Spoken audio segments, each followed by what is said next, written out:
Good morning, Little Masters, and welcome back to today's Tolkien Times. I'm the Man of the West, also from the Prancing Pony podcast. Let's keep week 40 going with today's Third Age Thursday as we get cozy in that most hobbity of chapters, A Long Expected Party. Now, last week we listened to the first part of Bilbo's speech, including his correction to Mr. Proudfoot regarding the plural of his name, the Springle Ring, hope Bilbo's insurance was paid up, and the half of you half as well confusion. Tonight we'll listen to the rest of his speech and join the rest of the hobbits in surprise as their host vanishes into thin air. Secondly, to celebrate my birthday. Cheers again. I should say our birthday, for it is, of course, also the birthday of my heir and nephew, Frodo.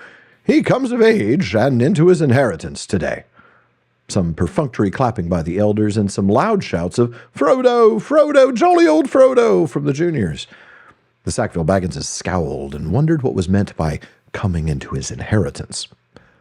Together we score 144. Your numbers were chosen to fit this remarkable total. One gross, if I may use the expression. No cheers. This was ridiculous. Many of the guests, and especially the Sackville Bagginses, were insulted, feeling sure they had only been asked to fill up the required number, like goods in a package. One gross indeed. Vulgar expression.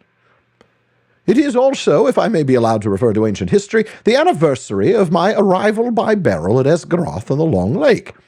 Though the fact that it was my birthday slipped my memory on that occasion. I was only 51 then, and birthdays did not seem so important. The banquet was very splendid, however, though I had a bad cold at the time, I remember, and could only say thank you very much. I now repeat it more correctly. Thank you very much for coming to my little party. Obstinate silence. They all feared that a song or some poetry was now imminent, and they were getting bored. Why couldn't he stop talking and let them drink his health? But Bilbo did not sing or recite. He paused for a moment. Thirdly, and finally, he said, I wish to make an announcement. He spoke this last word so loudly and suddenly that everyone sat up who still could. I regret to announce that, though, as I said, 71 years is far too short a time to spend among you, this is the end. I'm going. I'm leaving now. Goodbye. He stepped down and vanished. There was a blinding flash of light, and the guests all blinked. When they opened their eyes, Bilbo was nowhere to be seen. 144 flabbergasted hobbits sat back speechless. Old Odo Proudfoot removed his feet from the table and stamped. Then there was a dead silence, until, suddenly, after several deep breaths, every Baggins, Boffin, Took, Brandybuck, Grub, Chubb, Burrows, Bolger, Bracegirdle, Brockhouse, Goodbuddy, Hornblower, and Proudfoot began to talk at once. It was generally agreed that the joke was in very bad taste, and more food and drink were needed to cure the guests of shock and annoyance. "He's mad, I always said so," was probably the most popular comment. Even the Tooks, with a few exceptions, thought Bilbo's behavior was absurd. For the moment, most of them took it for granted that his disappearance was nothing more than a ridiculous prank. But old Rory Brandybuck was not so sure. Neither age nor an enormous dinner had clouded his wits, and he said to his daughter-in-law Esmeralda, "There's something fishy in this, my dear. I believe that Mad Baggins is off again. Silly old fool. But why worry? He hasn't taken the Vittles with him." He called loudly to Frodo to send the wine round again. Frodo was the only one present who had said nothing. For some time he had sat silent beside Bilbo's empty chair and ignored all remarks and questions.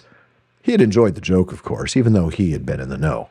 He had difficulty in keeping from laughter at the indignant surprise of the guests. But at the same time, he felt deeply troubled. He realized suddenly that he loved the old hobbit dearly.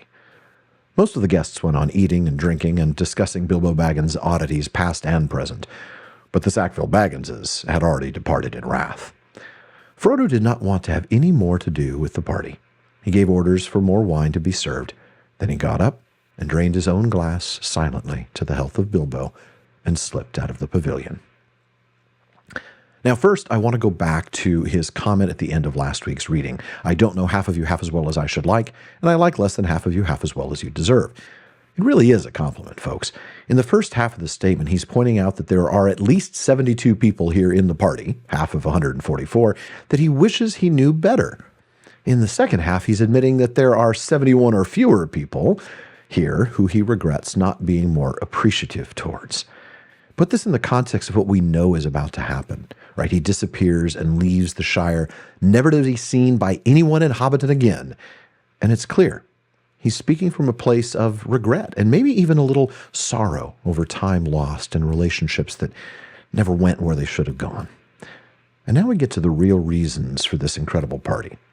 I don't think it was really to tell them all how fond he was of them after all. No, Bilbo's purpose here is to A, confirm Frodo as his legal heir, and B, disappear, giving everything to Frodo. Now, the Sackville Bagginses clearly know something is up when he says what he does about Frodo coming into his inheritance, but they can't imagine what's really about to happen. We also get a lovely little callback to The Hobbit, but it doesn't go over very well. After all, Bilbo's speech is already dragging on a bit, and folks just want to get back to the party. Then he announces his departure before, poof, vanishing. We see the reactions of folks. Even the adventurous Tooks think this is too much. The Sackville Bagginses stomp out angry, but Rory Brandybuck is wise to it all. Still, it's Frodo's response that is the emotional heart of the passage, and it really echoes Bilbo in a way. He realized suddenly that he loved the old hobbit dearly. He's having a bit of that same regret that Bilbo expressed with his comedic spin at the end of last week's reading. Well, folks, thank you for joining me for this week's Third Age Thursday. Come back next week as Bilbo meets a very old friend when he gets home. Check out patreon.com/Tolkien Times to learn how you can support the show, join my content council, get bonus content, and more. And then join me again tomorrow on today's Tolkien Times for my continuing attempts at reading poetry. If you're watching this on YouTube, you know the drill by now. Like and subscribe. On a podcast app, please follow or subscribe. And everybody, please follow @Tolkien Times on all your social media. Finally, as Faramir says, go with the goodwill of all good men.